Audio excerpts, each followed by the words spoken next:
அப்போ அவங்க ஒரு முருகர் மாநாடு நடத்தினாங்க. அந்த மாநாட்டில் போய் இவங்க ஏடிஎம்கே மந்திரிலாம் உட்கார்ந்துருந்தாங்க. என்ன போஸ்டர் தெரியுமா? திராவிடத்தை வீழ்த்த முருகா வேலோடு வா. சரி, நீ வர்ற வழியில் அதை பார்த்துருப்பில போர்டை, நல்லா சூடு சொரணம் இருந்தால் அதில் போய் ஏறுவியா மேடையில்? இந்த மாதிரிலாம் நான் பேசியிருக்கேனா? இன்னைக்கு பேசுறேன். திராவிடம் அப்படின்னு சொல்றீங்க, நீங்களும் உங்க கட்சிக்கு பேர் வச்சிருக்கீங்க. எங்க கட்சிக்கு முன்னாடி ஆ அப்படின்னு, அதை தான் கலைஞர்கிட்ட கேட்டாங்க, இவங்க அண்ணா பேரை வச்சிருக்காங்களேன்னு.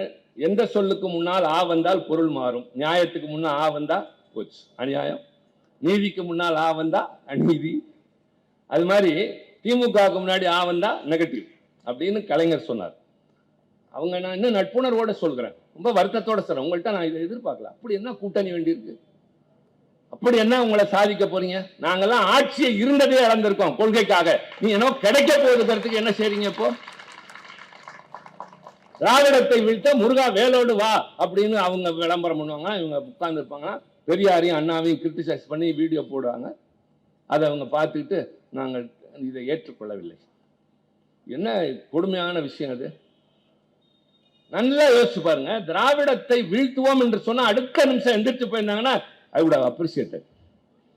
உட்கார்ந்து இருந்துட்டு ஊரெல்லாம் விமர்சனம் வந்ததுக்கு அப்புறம் எங்களுக்கு அதுக்கு சம்பந்தம் இல்லை அப்படின்னு சொல்றாங்க. வாழ்க்கையில எனக்கு எதுவுமே கிடையாது கருப்பு சிவப்பை தவிர. எனக்கு சொந்தக்காரங்களா இருக்காங்க. என் சொந்தம் அவங்க தான், நீங்க தான். யார் வீட்டுக்காவது சொந்தக்காரன் வீட்டுல போய் சாப்பிட்டுருக்குமா? நெவர். எல்லாம் நீங்க தான் யா, எல்லாம் நீங்க தான்மா. உங்களுக்கு நாங்க, எங்களுக்கு நீங்க. நான் டெல்லியில பேசினா இவங்க பேசினா நீங்க எல்லாம் பார்த்து பரவசப்படுறீங்களா? என்ன பாண்டேஜ்! நம்மளாம் ஒரே குடும்பம்.